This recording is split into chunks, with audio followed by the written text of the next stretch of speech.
নমস্কাৰ ছাত্ৰ-ছাত্ৰীসকল আজি 30 এপ্ৰিল তাৰিখে ঘোষণা কৰিব নেকি উচ্চতৰ মাধ্যমিকৰ চূড়ান্ত বৰ্ষৰ পৰীক্ষাৰ্থীসকলৰ ফলাফল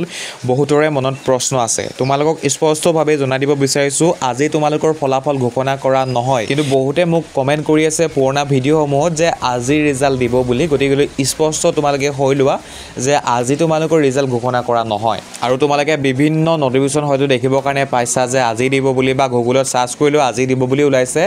গতিকে হেসমূহ সম্পূৰ্ণভাৱে ভুৱা হয় অলৰেডি মই তোমালোকক এই তথ্যসমূহ জনাইছো মই পূৰ্বে আপলোড কৰা ভিডিঅ'সমূহত আকৌ পুনৰ এবাৰ তোমালোকক জনাই দিব বিচাৰিছো তোমালোকৰ পৰীক্ষাৰ ফলাফল মে মাহৰ প্ৰথম সপ্তাহতে ঘোষণা কৰিব আৰু 5 তাৰিখৰ পূৰ্বে ঘোষণা কৰিব বুলি অসমৰ শিক্ষামন্ত্ৰী গৰাকীয়ে সংবাদ মাধ্যমৰ যোগেদি উল্লেখ কৰিছিল তোমালোকে হয়তো নিশ্চয় সেই তথ্য গম পোৱাই গতিকে ইমানখিনি তথ্য আছিল যদি নতুন তথ্য তোমালোকে জানিব বিচাৰা তেনেহলে চেনেলটি সাবস্ক্ৰাইব কৰি লবা যদি ভুলক্ৰমে চেনেলটি সাবস্ক্ৰাইব কৰি থৈছা তেনেহলে নিশ্চয় আনসাবস্ক্ৰাইব কৰিবা ভিডিঅটো ভাল লাগিলে লাইক কৰি দিবা আৰু যদি বেয়া লাগিছে ডিসলাইক এটা কৰি দিবা গতিকে অন্য ভিডিঅ লগ পোৱাৰ আশাৰে ভিডিঅটো ইমানটা সামৰিছো ধন্যবাদ